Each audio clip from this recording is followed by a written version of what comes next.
Today I'm going to be converting my Titan T3 rack into a DIY mass storage system.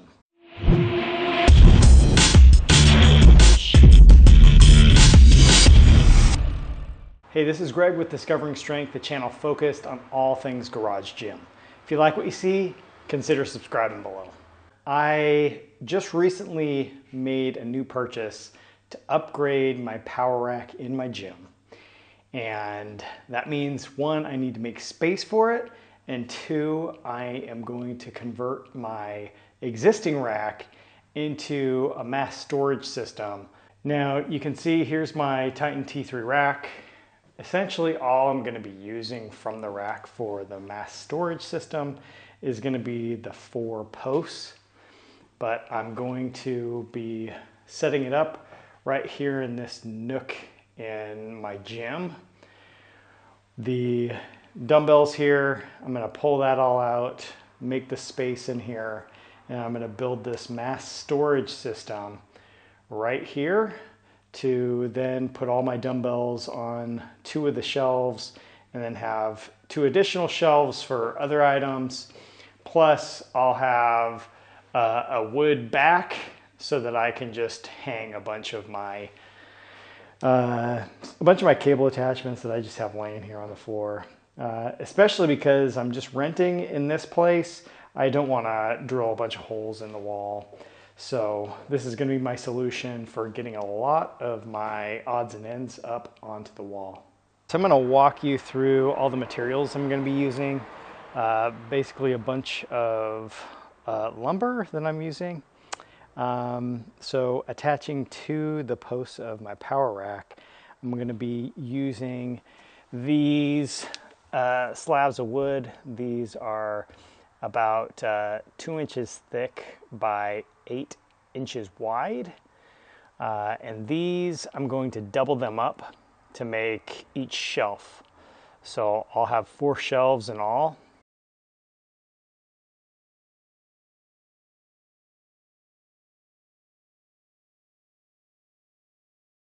I got 2 sheets of plywood. Those I'm going to put along the back. Then alongside here, I'm actually using, these are 2x3s.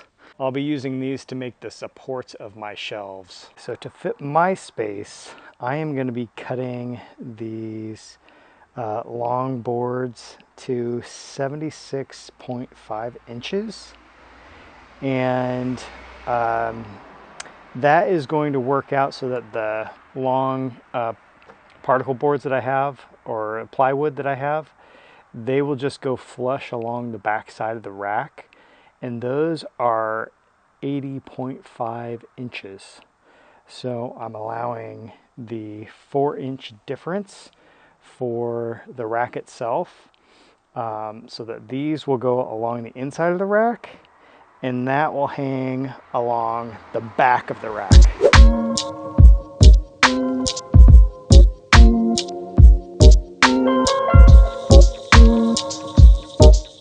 So I cut all of my shelves to size, and now I'm going to move on to cutting the 2x3s.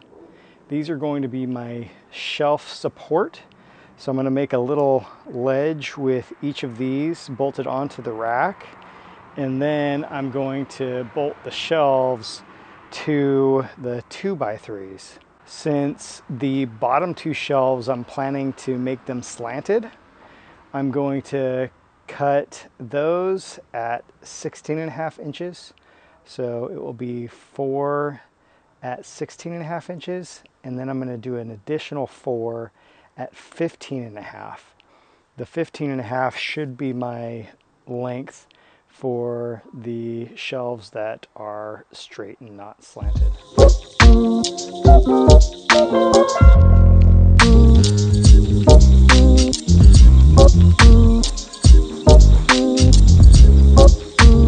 I did a coat of paint on most of this, and I discovered that I still did not have enough spray paint.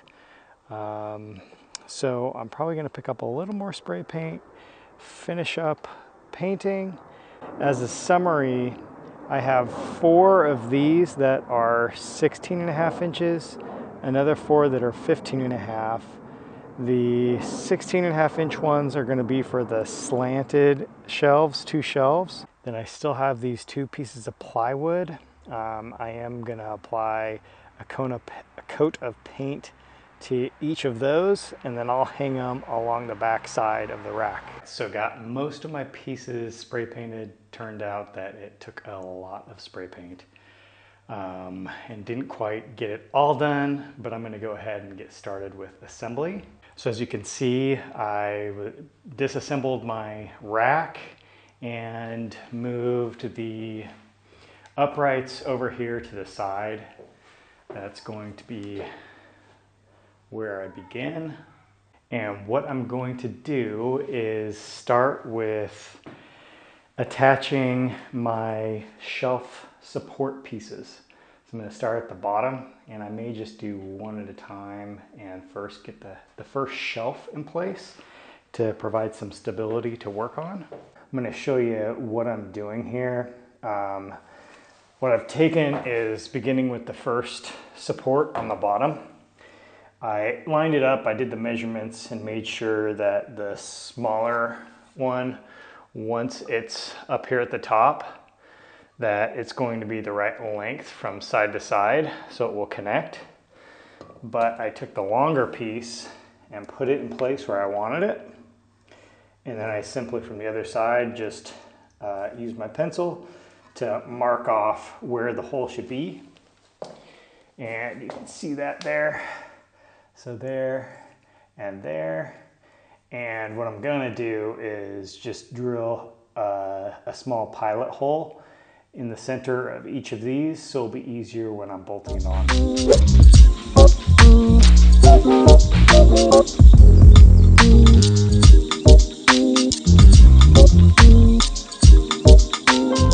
All right, so I just placed my 2 boards in place. And now I'm going to attach those with screws. I'm using these 3-inch screws. It's just what I have lying around, so they're exterior screws. You do not need that. Interior screws for sure. And I've just got it in place. I'm going to leave a tiny lip there. That's about a 1/4 of an inch, because for these bottom 2 shelves, I am going to put a little lip on the edge. So I'm saving a little room to be able to attach that afterwards. So I'm going to keep going and add all of the shelves. So I just got the second shelf on there, and I'm going to continue putting the other 2 on, but the next 2 shelves are not going to be angled like these. So like it got in the shade there so you can't see too well. But you can see there's a pretty significant angle on these because that's where my dumbbells are going to sit, on these 2 shelves. And then from there, I'm going to go up to about right here. And then I'm going to start doing 2 flat shelves.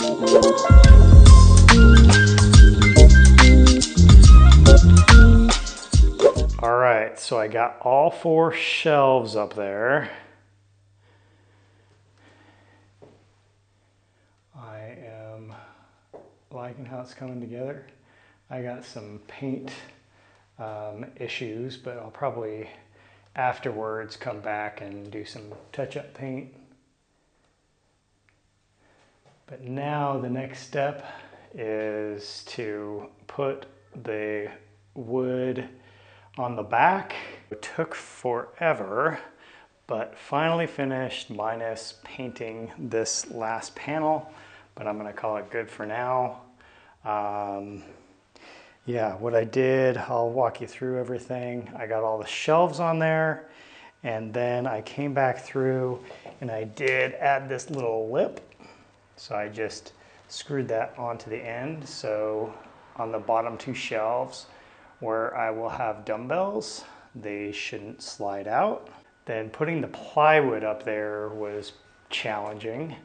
It's pretty heavy stuff, so I had to get 2 additional people to help me just hold it in place so that I could then circle on the board where I was going to put the bolts on, but I reused the hardware from my rack and then just bolted the plywood onto the back. So I'm gonna go ahead and apply the last coat of paint to the bottom section there, and then I'll finish it up and show you exactly how it looks with the finished product. So just finished the mass storage rack and put my dumbbells up there, kettlebells. Then I used some hooks to mount all of my cable attachments. And it is a great feeling to have this stuff up off of the floor. I'm pretty happy with how it turned out. Not gonna lie, it was a lot of work. Not having a design I was following, it was a lot of just, kind of mental math and hoping that I did my measurements correctly, made my cuts correctly. So it took me quite a while to get this done. Took a lot of paint, a lot more paint than I thought. I would say this cost me, all in with the materials, a little over $300. So not cheap, but I guess compared to some of the mass storage racks out there you get from any of the garage gym companies, it's still quite a bit cheaper. All right, so that does it for my video. Let me know in the comments below if you got any questions or if you built something similar. I'd love to hear about your ideas, what you've done, and we'll see you next time.